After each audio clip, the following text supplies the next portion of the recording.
Bora.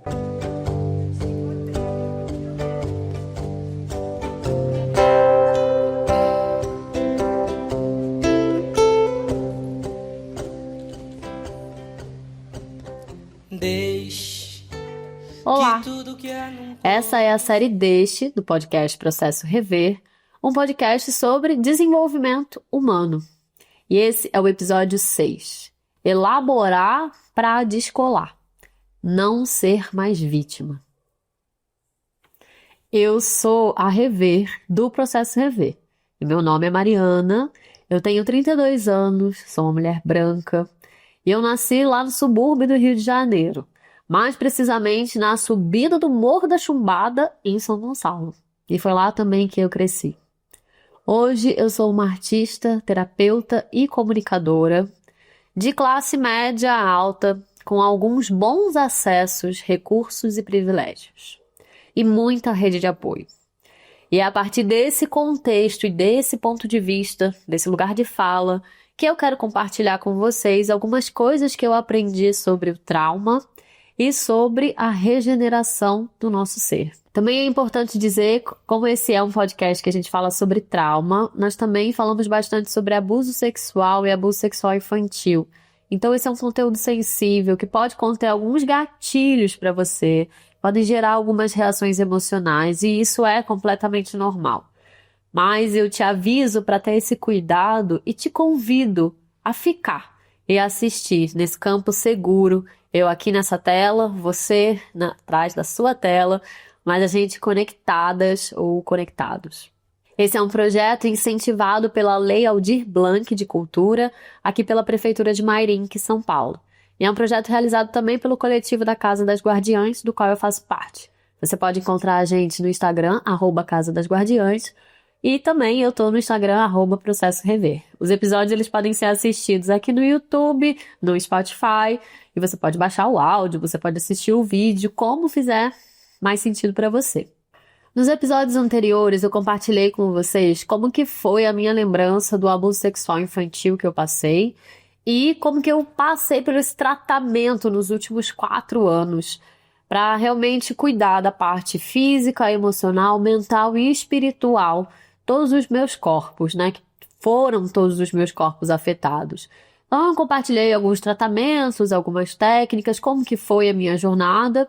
E hoje eu quero falar um pouco sobre essa questão de ser ou não vítima. Escolher uma posição responsável por mim mesma, emocionalmente, cuidar de mim mesma, estar mais estruturada na minha vida, apesar daquilo ter acontecido comigo, apesar de fato eu ter passado por isso, não significa que eu não fui vítima.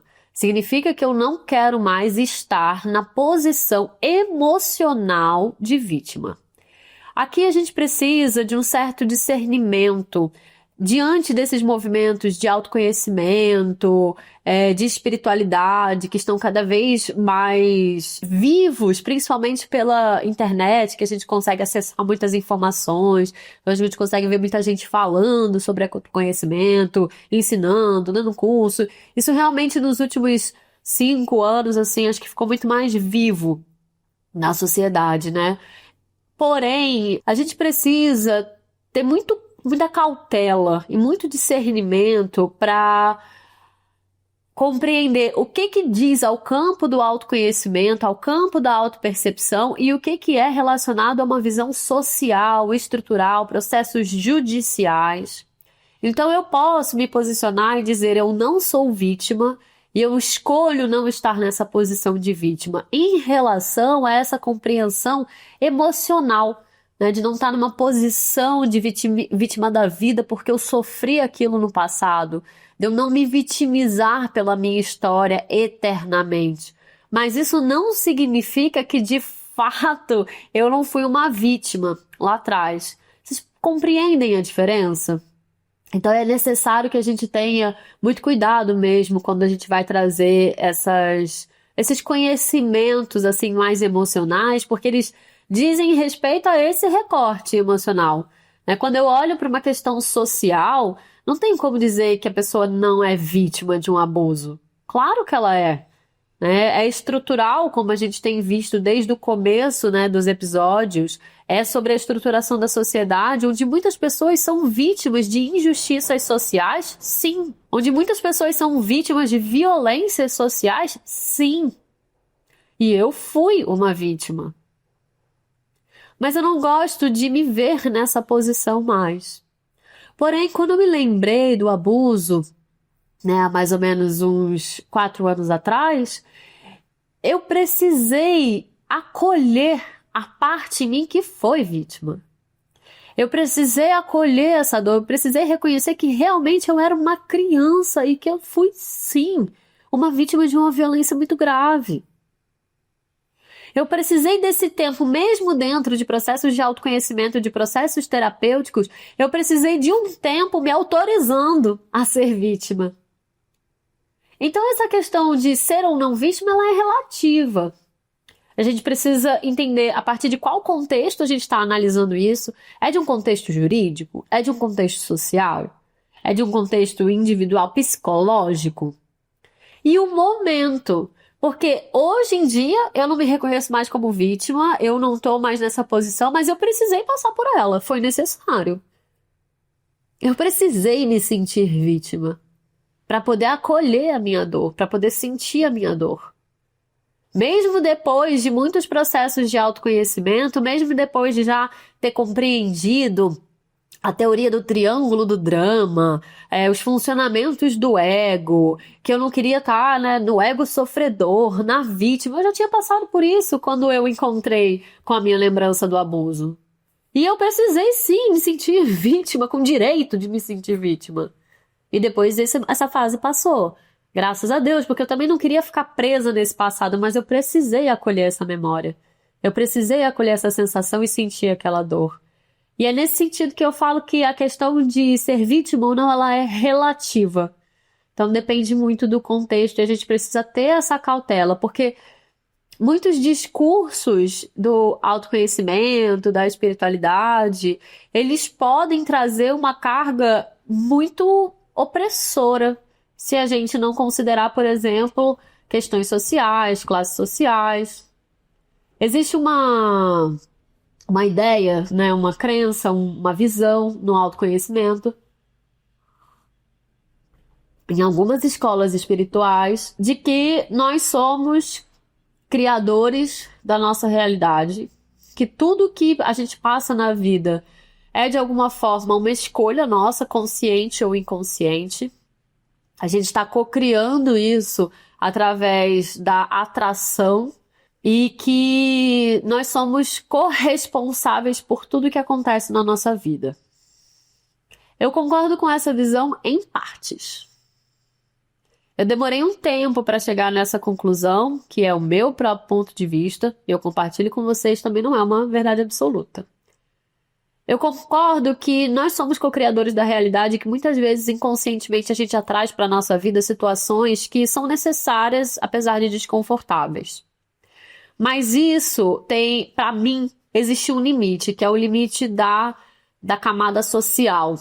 Se a pessoa está abaixo de uma linha dos privilégios, se essa pessoa está vivendo em injustiça social, em desequilíbrio social, isso para mim não tem nada a ver com escolha espiritual. Não tem nada a ver com cocriação, com vibração. Tem a ver com a estrutura da sociedade que a gente vive, as injustiças que impõem a alguns seres escolhas que não são feitas por essas pessoas, nem inconscientemente. Não acredito que nenhum ser vem para viver uma situação de pobreza, de miséria, de sofrimento e de violência para aprender alguma coisa. Podemos até aprender com isso. Mas eu não acredito nessa lógica espiritual extremamente neoliberal que responsabiliza os indivíduos por tudo que os acontece. Existe uma camada social que opera forças estruturais, psíquicas, concretas. Então essas forças elas criam pressões na pessoa que são psicológicas e que são concretas. Às vezes falta de acesso a um alimento, uma saúde, educação, casa, moradia. Aí, a partir dessa linha das injustiças sociais, que inclusive dentro do nosso país, grande parte da população está abaixo dessa linha, né? Porque a gente vive numa pirâmide de privilégio. A partir dessa linha, acima dela, quando a gente acessa o básico, os direitos básicos, nós temos acesso, aí sim a gente pode começar a falar de cocriação. Aí sim a gente pode começar a falar de corresponsabilidade por escolhas conscientes e inconscientes. E perceber que nós não somos vítimas das circunstâncias da vida. Mas eu não tenho condições de falar isso para quem está sendo extremamente oprimido por um sistema que é massivo, intenso na opressão daquela pessoa. Não tem condição. Eu não concordo com isso. Mas como eu sou uma pessoa que sempre fui meio classe média baixa, classe média alta, depois que eu comecei a acessar, né, os meus próprios trabalhos, os meus próprios recursos, né? Tenho aí mais 12 anos de carreira trabalhando, um pouquinho mais. Então, hoje eu tô um pouquinho acima da linha do privilégio, mas eu já beirei ali um pouquinho abaixo, né? Nasci numa condição de subúrbio. Fui uma pessoa que passou por uma violência social estrutural muito forte, que é o abuso sexual infantil. Então, dentro desse contexto, eu não sou co-criadora dessa realidade. Este pensamento não tem espaço aqui.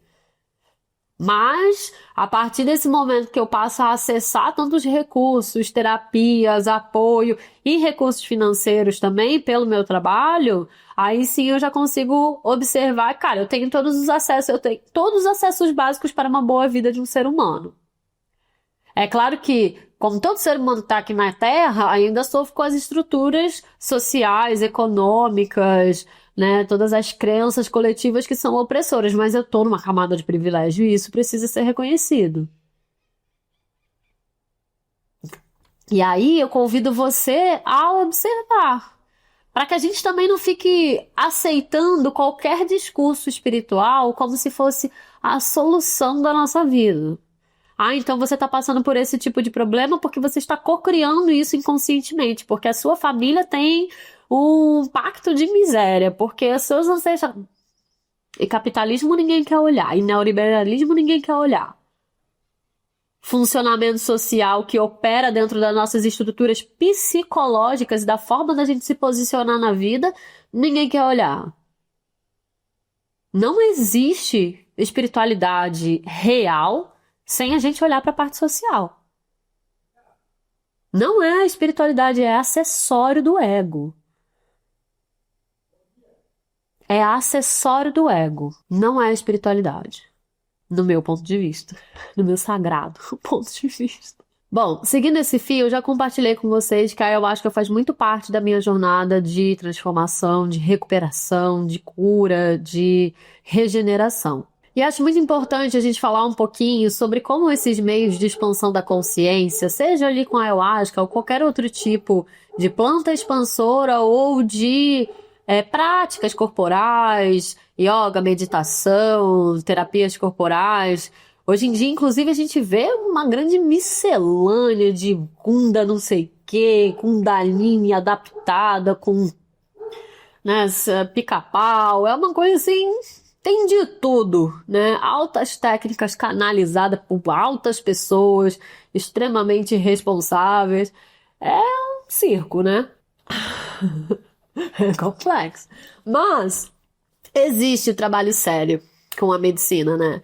E a gente precisa considerar que os acessos psíquicos que nós podemos ter, né? Imagens, fragmentos, sensações, não necessariamente são lembranças. Não necessariamente você está acessando algo que precisa vir à tona. Não necessariamente.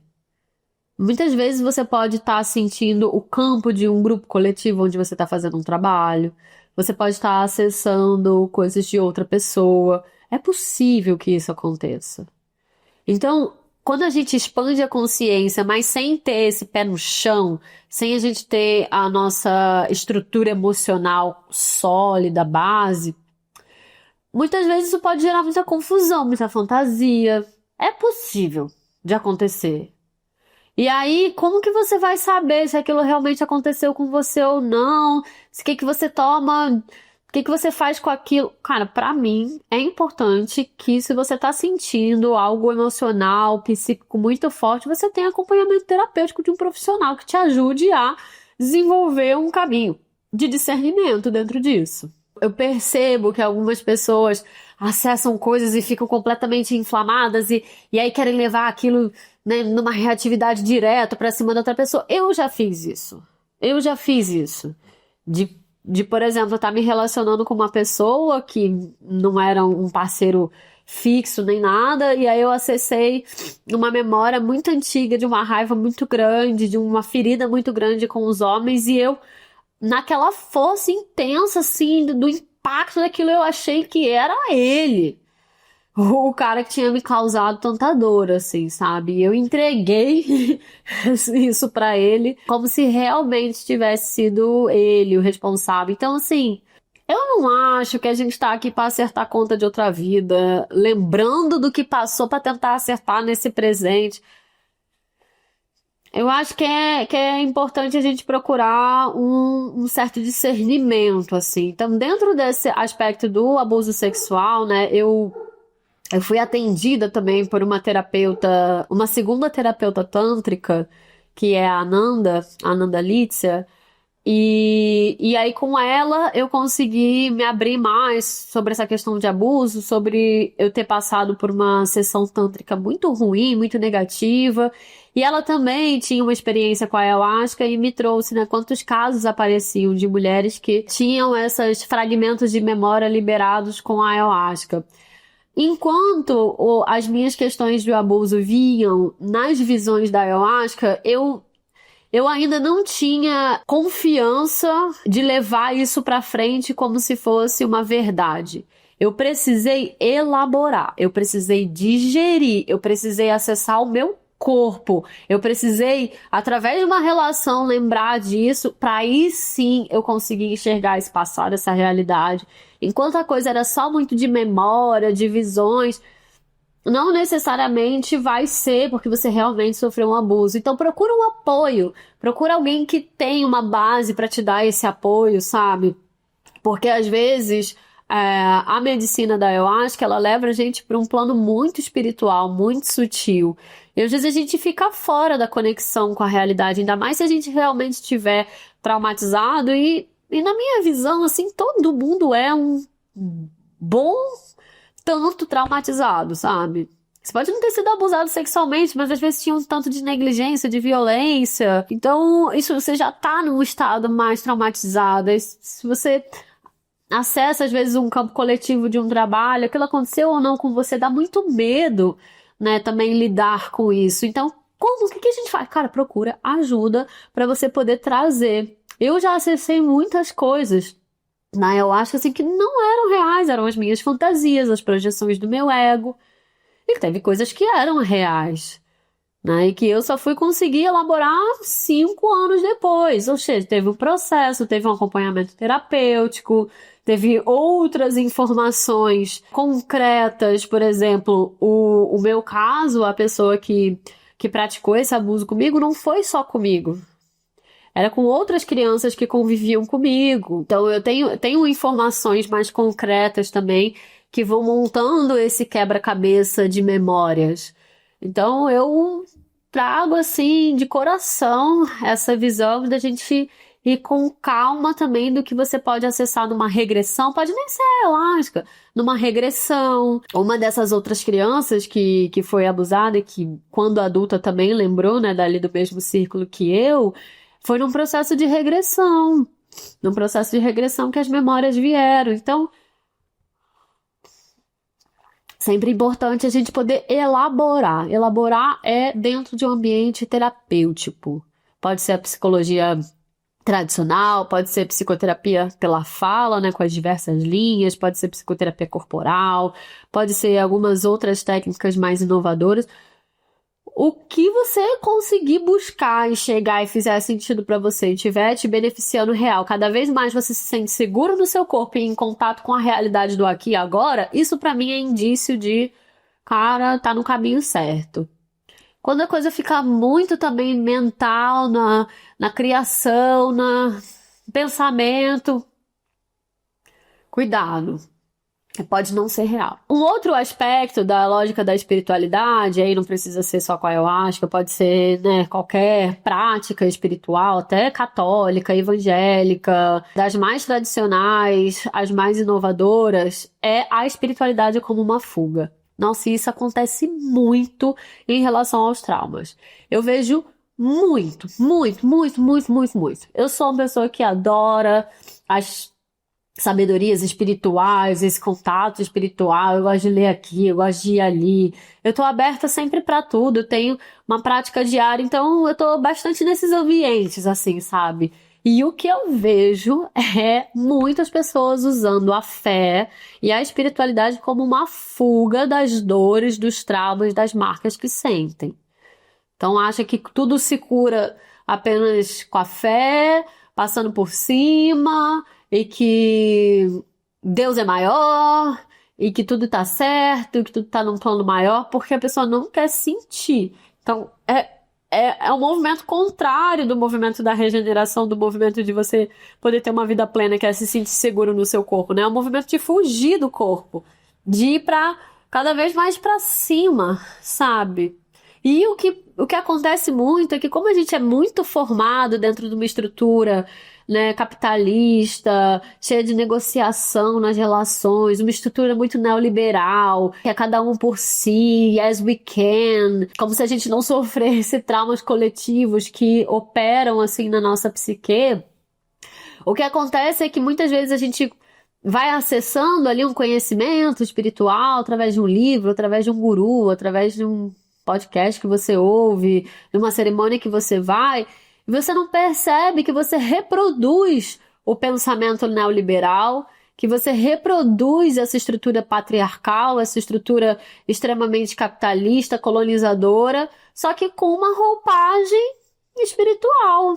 Então eu sou responsável, eu crio tudo que acontece comigo, eu sou responsável por tudo, e na verdade o amor está acima de todas as forças. Aí a pessoa usa esse amor totalmente maquiado para não sentir dor nenhuma, para não entrar em contato. Aí uma pessoa que continua sendo opressora nas relações, que continua fugindo dos seus sentimentos, que continua deixando as outras pessoas, às vezes, sem uma comunicação, sem uma troca, sem saber o que aconteceu, sabe? Relacionamentos, assim, muito estranhos, porque ela acredita que, na verdade, a espiritualidade disse, a espiritualidade falou, a espiritualidade me mostrou. Irmão, irmã, a espiritualidade ou a sua própria mente? E a sua mente está condicionada dentro de qual estrutura? Aonde você cresceu? De que forma? Né? Quantas pessoas não são extremamente religiosas porque é o que dá conta de ajudá-las a sobreviver, mas ali tem muita dor. Ali tem muito machucado. Então, essa espiritualidade como fuga, sabe? Ah, eu já fiz o Ho'oponopono e eu perdoei tudo. Eu não sinto mais nada. Mano, na minha experiência, né? Lembrando que eu compartilho um ponto de vista, isso não é real. Isso é fuga. Existe também um outro aspecto dessa ideia do perdoar, assim, né? Do perdão supremo, que é quase um moralismo espiritual, do tipo, eu tenho que perdoar. Afinal, todos erram. Às vezes a pessoa nem tá pedindo perdão. Às vezes a pessoa não tá nem aí. Sabe o que ela fez. E é essa ideia de que nós somos, sabe, eu preciso ser um ser superior. Eu preciso ser uma pessoa boa. Isso não é espiritualidade, isso é moralismo. Isso é moralismo humano. Isso é totalmente social. Porque perdão é uma coisa muito mais profunda. Eu vejo o perdão assim, ainda mais nessa situação que eu vivi, que foi bem forte, porque eu tinha uma relação de amor muito grande com a pessoa que fez isso, né? Tava ali, vivia com a gente. Eu entendi a dor como perdoar. Eu separei essa palavra em perdoar e pensei, pela dor, através da dor, atravessar a dor. Então, para mim, perdoar é conseguir atravessar a dor e deixar realmente para trás o que aconteceu lá atrás. Não no sentido de ser uma pessoa benéfica e perdoar um erro imenso do outro, porque eu sou um ser superior que não sente nada. Não nesse sentido. Mas no sentido de eu não quero carregar essa dor para sempre, para ter que me proteger, ficar carregando esse espinho dentro do meu coração, numa tentativa de me proteger de que isso não aconteça de novo, porque é totalmente ineficiente para mim. É pesado, é extremamente ruim. Eu não quero carregar essa dor. E a partir do momento que eu escolhi não carregar essa dor, mas que eu vivi a raiva, o ódio, a mágoa, a tristeza profunda, que eu vivi tudo isso, começou a brotar naturalmente uma visão de: caraca, o que será que fez esse ser fazer isso, né? Comecei a olhar de forma um pouco mais atenciosa para, tipo, esse ser errou muito. Mas eu não quero mais carregar essa dor em mim. E eu também não quero ficar preso a um julgamento que eu tenho dessa pessoa, porque sei lá o que colocou nós nessa condição, né? Eu só sei que eu quero seguir em frente e transformar isso em algo que seja novo, como um podcast, uma arte, um livro. Então, foi daí que surgiu o meu perdão, um perdão mais verdadeiro, assim, né? Perceber que, mano, a gente erra mesmo, com erros muito graves. Eu não acho que eu fiz nenhum erro tão grave assim nessa vida, mas numa visão muito mais ampla, eu consegui, em alguns níveis, fazer esse movimento do perdão, assim, né? Que é deixar o passado no passado, deixar essa dor passar. E aí eu me desconecto um pouco da pessoa que fez uma violência contra mim, sabe? Não no sentido de, eu sou muito benéfica e pura e perdoarei porque Jesus me ensinou. Eu me conecto com a ideia do cristianismo, do Cristo, né? E acho importante o perdão, mas, como eu tô dizendo desde o início desse episódio, existem muitos contextos e camadas pra gente analisar o que é esse perdão, sabe? E aí, realmente, depois que o meu coração se transformou, aconteceu, sabe? Esse perdão aconteceu, assim. Mas eu não deixo de reconhecer que a realidade também aconteceu.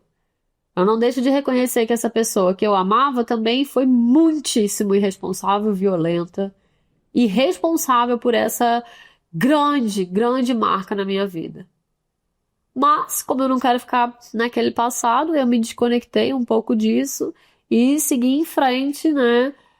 Transformei essa dor e agora estamos em outro momento aí, cada um pro seu lado. Se depender de mim, eu quero mais é perdoado mesmo, porque eu não quero ficar conectado com alguém através da dor. Tô de boa, então deixa a dor passar e vamos pra frente. Hoje, 4 anos depois da lembrança, eu estou assim, 4 anos depois da lembrança, e imagina,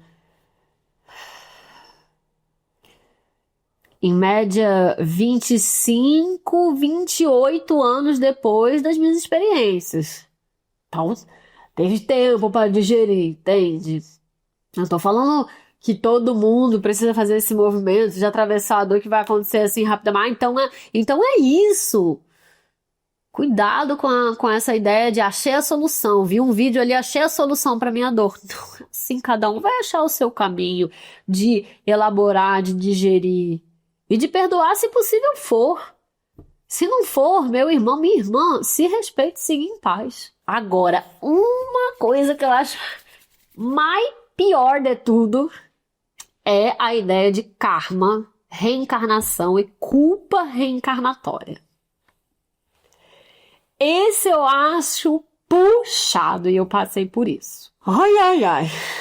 Cara, assim, nós somos formados por sistemas de crenças, né? A gente tem crenças, a gente tem imagens, é assim que a nossa mente funciona, cria referências, se organiza no mundo. Então, né, pessoas têm sistemas de crenças diferentes, culturas têm sistemas de crenças diferentes. Existem culturas muito antigas, indígenas, que achavam que quando o neném nascia com algum tipo de defeito físico, você enterrava aquele neném porque aquela criança não ia sobreviver. E talvez naquele contexto não sobrevivesse mesmo.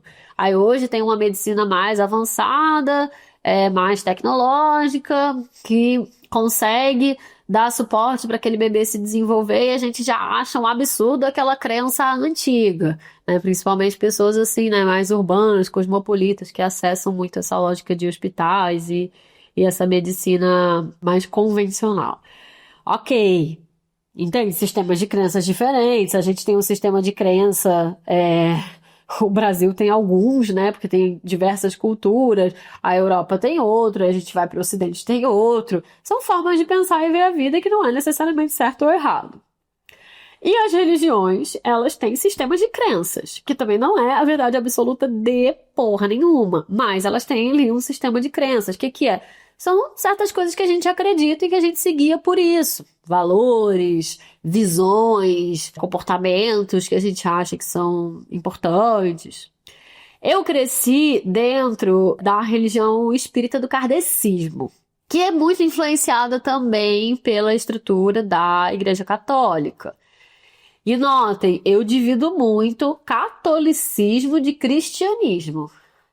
O catolicismo até usou algo do cristianismo, mas eu não acredito que a Igreja Católica represente a palavra de Cristo, nem nenhuma outra igreja.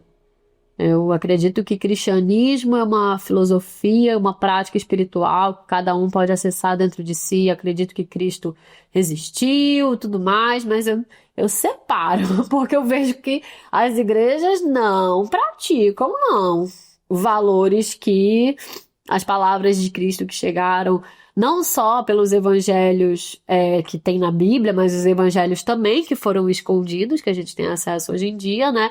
São palavras de, né, respeito, amor, que não é isso que a Igreja Católica, na minha visão, prega, mas tem núcleos bons dentro da igreja também. Porém, eu lá, espiritismo, a culpa, que é uma ferramenta muito, muito usada pela igreja na tentativa da dominação e catequização das pessoas, a culpa e o medo ali de mãos dadas, né, o recurso de manipulação emocional, ele é muito presente no espiritismo, que eu acessei quando eu tinha ali, né, na minha infância, 7, 8, 9, 10, 11, 12 anos de idade. Então, só há 20 anos atrás, né? Podem existir linhas mais atualizadas do espiritismo hoje em dia. Mas aonde eu vivi, o que eu acessei dentro da minha família, que era uma grande praticante do espiritismo, da caridade, assim. Essa coisa da caridade foi muito legal, ficou assim na família, né? Mas tinha essa ideia da culpa muito forte, assim, da culpa reencarnatória. Se um bagulho ruim tá acontecendo na sua vida, nessa vida, é porque tem culpa no cartório lá atrás. E assim, eu acredito na lei da causa e da consequência, né? Você sofre as consequências daquilo que você fez. E eu acredito que sim, algumas vezes coisas do passado estão sendo vividas nesse presente. Só que isso depende muito do que essa alma acredita, sabe? Do que esse ser acredita. Porque eu acredito no perdão e na misericórdia divina. E eu acredito na possibilidade mesmo da gente encerrar ciclos kármicos, pelo perdão, assim, pelo entendimento, pela vivência na matéria, de poder estar presente e de sentir aquelas dores que vieram e transmutar isso. Eu acredito mais nisso, né? Mas eu antes tinha uma crença, assim, de que eu podia ser culpada. É muito comum, né, que as vítimas de abuso se sintam culpadas, e eu tinha uma crença de que eu podia ser culpada lá em outra vida para receber esse abuso nessa vida.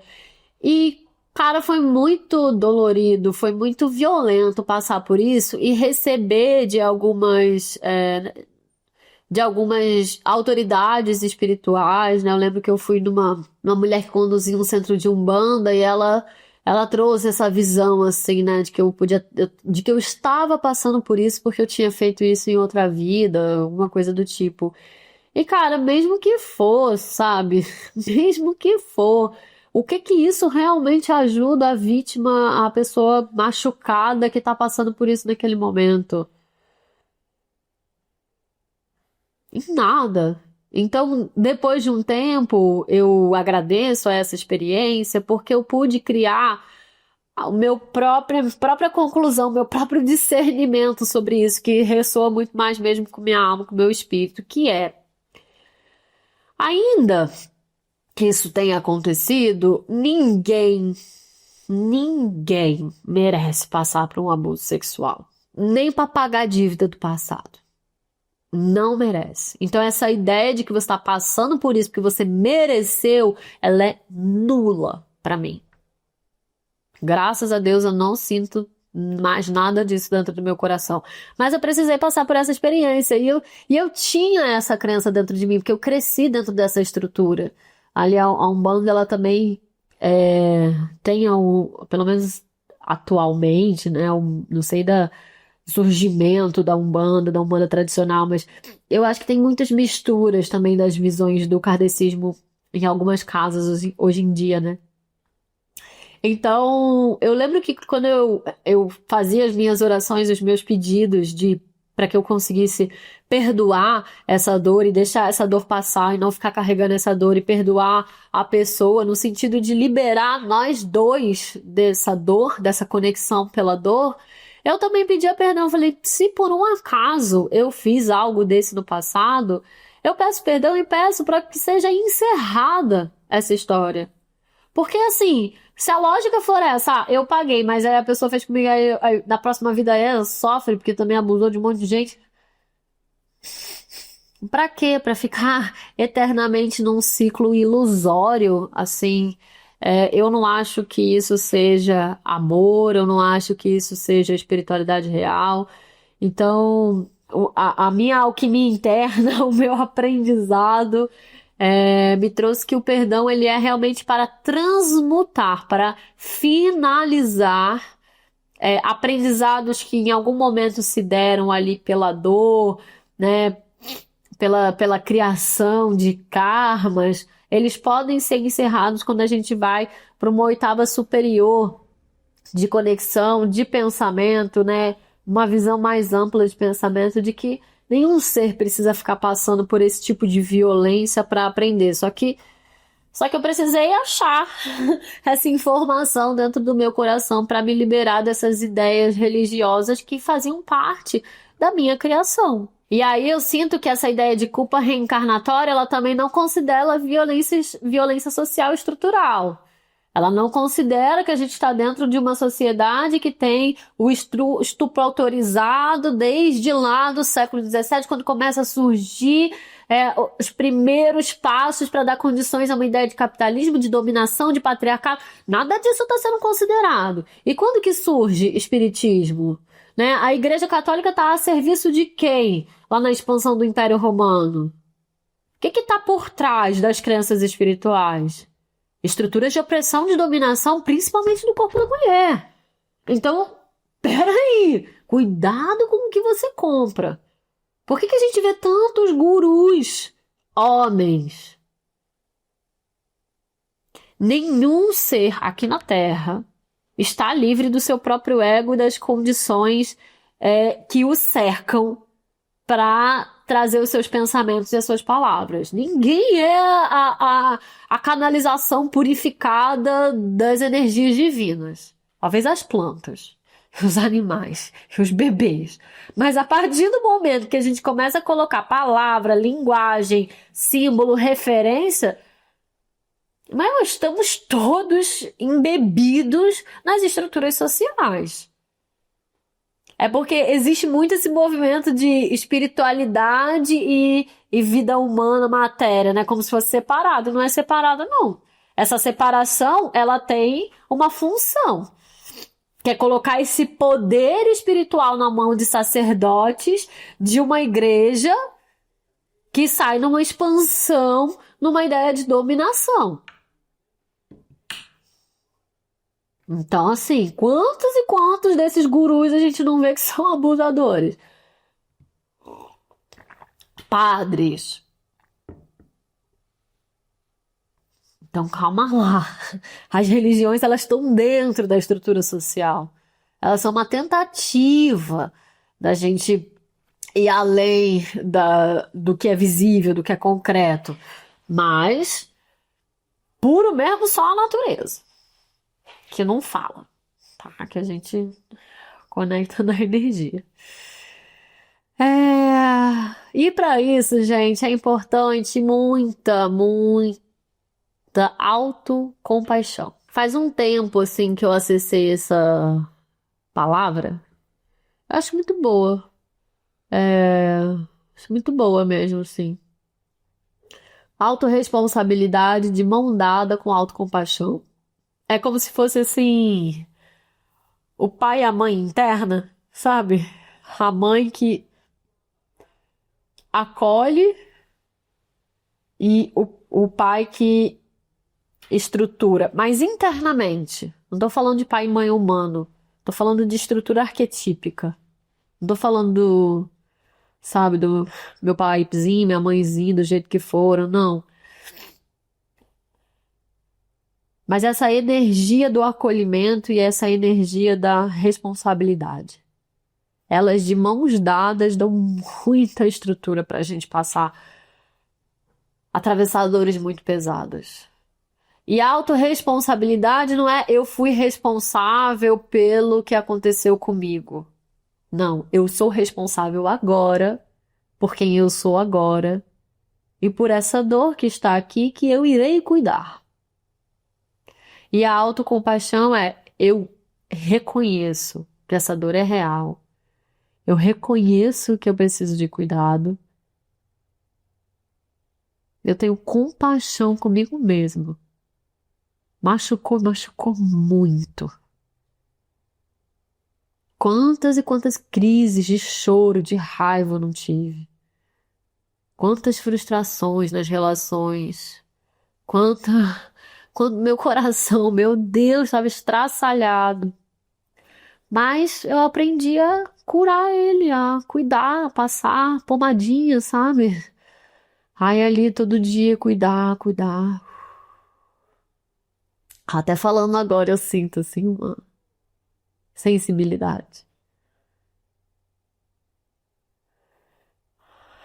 E principalmente por a gente que quer seguir esse caminho do autoconhecimento, da autopercepção, de ir mais profundo, né, nessas perguntas espirituais, quem somos, de onde viemos, para onde vamos. Existe uma geração assim próxima da minha, cada vez mais se conectando com isso.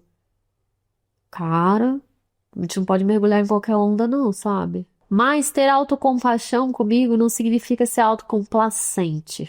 Não é passar a mão na minha cabeça e falar assim, puxa, cara, eu não consigo mesmo, por exemplo, desenvolver uma relação, eu não consigo desenvolver meus trabalhos criativos porque eu fui muito machucada, porque rompeu a minha confiança na vida, e aí eu não vou em frente. Isso é passar a mão na minha cabeça e não seguir a vida, né? Isso não é autocompaixão. Autocompaixão é, cara, eu preciso de um momento, eu tô aqui me regenerando, agora não vai dar, agora eu preciso deitar e chorar. Tomar esse tempo, descansar, respirar, mas eu tô aqui, eu tô viva, eu quero viver, eu sou capaz de fazer as minhas coisas. Eu atravesso desafios, eu atravesso resistências, eu tenho medo. Claro que eu tenho, nossa. Falei pra vocês que eu tive acessos de medo logo antes de gravar. Eu lembro que para escrever o projeto, né, porque a gente passou no edital, para escrever o projeto, cara, era uma resistência, assim, eu ia escrever depois do trabalho, sentava assim, 7 horas da noite e ia escrever. Tava mais ou menos essa época, e era aqui em Mairink, né, um frio do cacete, mano, eu, tipo, nunca tinha escrito edital, muita resistência, mas, não vou tocar nesse assunto porque mexe muito na minha dor. Não, eu sei que o caminho é atravessar a dor. Então, E às vezes é a dor do crescimento, sabe? Igual criança que cresce e dói o osso, porque tá crescendo. Às vezes é a dor só do crescimento, não é necessariamente a dor da violência. Tem dores e dores, dor é uma coisa natural. O problema é quando ela fica presa dentro da gente por muito tempo. Então, essa ideia que a gente traz pra gente de eu sou vítima, nossa, coitada de mim, se ela fica muito tempo na nossa mente, se eu fico identificada com isso por muito tempo, e isso aconteceu comigo durante bastante tempo, assim, é muito nocivo.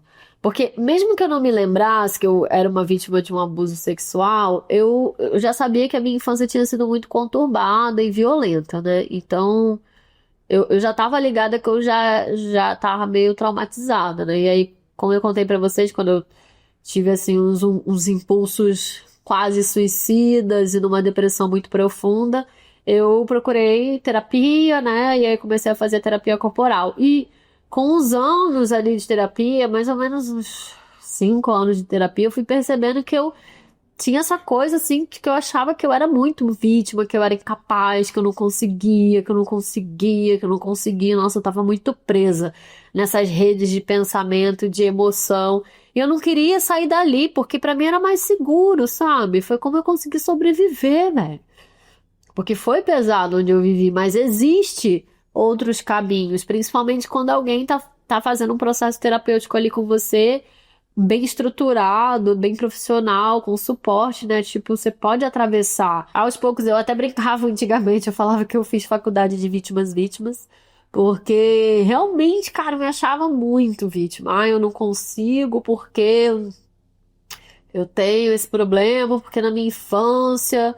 Não, foi real. Infância, violências, caraca, várias marcas, foi real, mas eu não, né, não quero seguir sendo uma vítima, eu não posso mais viver a minha vida. Então, se a gente fica identificado muito tempo, muito tempo com essa ideia de que eu sou uma vítima, isso é muito nocivo pra nós. Mina a energia vital, qualquer tipo de alegria é sugado, você não tem. Bom, não vive, continua sobrevivendo. E aí eu escolhi viver e não mais sobreviver. E aí, assim, eu queria reforçar esse pensamento essas reflexões acerca da questão de ser ou não uma vítima e de toda essa relação entre espiritualidade e as questões sociais, pra gente ir finalizando o episódio de hoje, que é: essa questão da vítima é relativa. Quando a gente olha pelo viés social, a pessoa pode ser, sim, considerada vítima, e ela pode também sair desse estado se for uma escolha de um processo terapêutico, de uma transformação de vida. A pessoa abusada num contexto social, ela é vítima, sim, e ponto. Numa elaboração emocional, ela pode escolher transformar e sair desse lugar de vítima. Então são dois ambientes diferentes. Então essa fala que eu trago de não ser mais vítima, que é o título do episódio, ela não pode estar a serviço de uma imagem neoliberal de que tudo eu posso, é só querer que eu me curo. Não é bem assim. É processo de tempo, com acompanhamento, com suporte. Nem todos terão essas condições. É preciso muito cuidado com esse mundo do autoconhecimento, com esse mundo da cura. Porque para que as nossas experiências individuais, ao serem compartilhadas, não reforcem uma lógica social neoliberal hiperindividualista que responsabiliza os indivíduos por tudo e que tira o Estado da sua responsabilidade social. E isso acontece muito, essa coisa da história de cura. Eu me curei super dentro de um contexto individual, sem trazer os aspectos que deram estrutura para aquela pessoa viver aquilo. E às vezes é narrativa para discurso de marketing digital, para vender curso e cura, reforçando muito essa lógica capitalista, neoliberal, que só cria mais doença mental nas pessoas. Então, cuidado. E aí lembre-se, né, da história que eu trago, do ponto de vista que eu trago, é de uma mulher branca, de classe média, com muitos bons acessos, né, que teve bastante suporte e estrutura. Mas assim, classe média, tá, gente? Eu não fui para os terapeutas mais caros. Eu pagava ali minha terapia, trabalhando, sabe? Mas tinha bastante rede de apoio, podia conversar sobre isso. Acessei também muitos pensadores e pensadoras que me abriram a mente. Então também não idealiza muito, não. Ai, eu tinha todos os recursos à minha mão. Não, mas já eram recursos bons o suficiente para eu estar aqui como hoje super bem. Então ninguém precisa fazer como eu fiz, passar pelas mesmas coisas que eu. O que eu tô trazendo aqui são as reflexões do caminho que eu trilhei para que isso talvez possa disparar em você as suas próprias reflexões para você achar o seu próprio caminho e que se você estiver precisando dessa transformação, dessa regeneração do seu corpo emocional, do seu coração, da sua mente, você possa achar esse seu próprio caminho. O que eu trago mostrando a minha história é, cara, olha, dentro desse contexto foi possível. E dentro do seu, como que você lida com isso? O que a minha história pode abrir de conexão, de reflexão em você?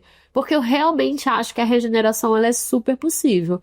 Mas é por isso que eu trago todos esses contextos para a gente conseguir ter bastante pé no chão, sabe? E as experiências são diferentes e as experiências são válidas para cada ser humano. Então, eu não estou aqui trazendo nenhuma verdade absoluta. Se você discorda de mim em alguns pontos, eu acho isso uma maravilha, mesmo. Porque eu não, né, não é. A internet ela tem muito esse lugar da autoridade, né? Ai, você tem que ser autoridade para vender e aí você fica ali compartilhando toda a sua vida para criar o desejo. Mano, caraca, é um palco assim de ilusão e não é a serviço disso que eu tô. Nem por isso eu vou deixar de usar essa oportunidade da tecnologia, da comunicação, do acesso ser ampliado para mais pessoas. Mas não é a serviço disso que eu tô. Então a minha história, ela não é o caminho de cura para ninguém. Não sou um ser iluminado, não sou uma pessoa sem dores. Meus traumas não estão totalmente curados, eu sou uma pessoa só feliz. Não é isso.